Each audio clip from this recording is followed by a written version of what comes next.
राज्य सरकारचा महत्त्वाकांक्षी प्रकल्प असलेल्या शक्तीपीठ महामार्गाला सोलापूर जिल्ह्यातील शेतकऱ्यांमधून आता तीव्र विरोध होताना दिसतोय। हा महामार्ग जिल्ह्यातील बार्शी, माढा, पंढरपूर आणि माळशिरस या तालुक्यांमधून जाणार आहे। विशेषतः माढा विधानसभा मतदारसंघाशी जोडलेल्या पंढरपूर भागातील करकम आणि परिसरामध्ये या महामार्गाबाबत शेतकऱ्यांमध्ये प्रचंड नाराजी पसरली आहे। हा प्रस्तावित महामार्ग व्यवहारे वस्ती आणि हराळे वस्ती मार्गे जाणार आहे। या भागातील मुख्य पीक असलेल्या द्राक्षांच्या शेकडो हेक्टर बागा या महामार्गामुळे पूर्णपणे बाधित होणार आहेत।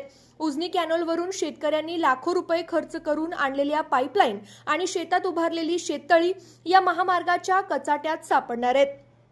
वर्षानुवर्षांची मेहनत आणि लाखो रुपयांचे भांडवल गुंतवून उभारलेल्या द्राक्षबागा आणि सिंचन व्यवस्था एका फटक्यात नष्ट होणार असल्याने शेतकऱ्यांमधून उदरनिर्वाहाचा मोठा प्रश्न निर्माण झालाय।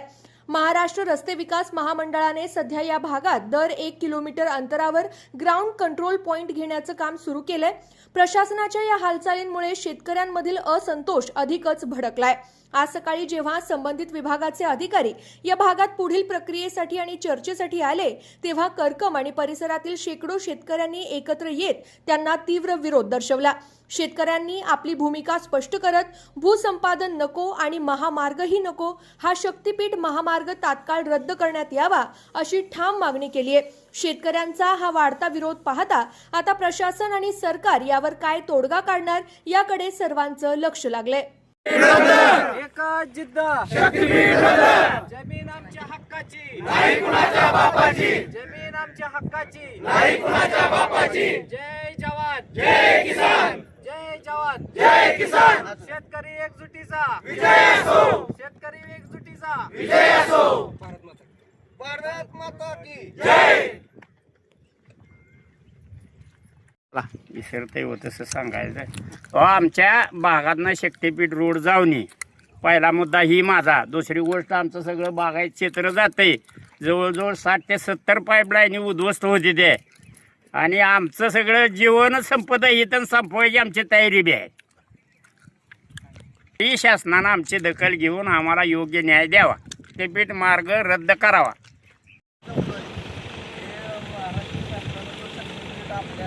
भागातून जाणार आहे, त्याचा तर सध्या आज काय सर्वे चालू आहे, त्याच्यासाठी आपण त्याचा निषेध करायसाठी, या रस्त्याचा निषेध करायसाठी लोकशाही मार्गाने आपण ते आंदोलन करत यासाठी जमलोय।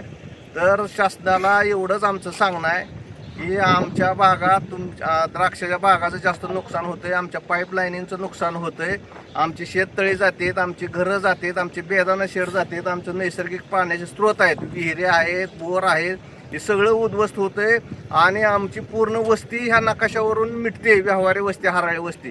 तर आज या ठिकाणी आम्ही ह्यासाठी जमलोय की हा जो नवीन शक्तीपीठ मार्गाचा अलाइनमेंट आहे त्याला विरोध करण्यासाठी आम्ही जमलोय।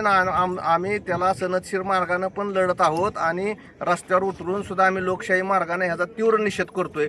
तर आमचं एकच मागणं आहे की हा शक्तीपीठ रद्द झाला पाहिजे, हे अलाइनमेंट रद्द झालं पाहिजे, यातून आमचं करकम गाव, व्यवहारी वस्ती, आमच्या बागा वाचल्या पाहिजेत।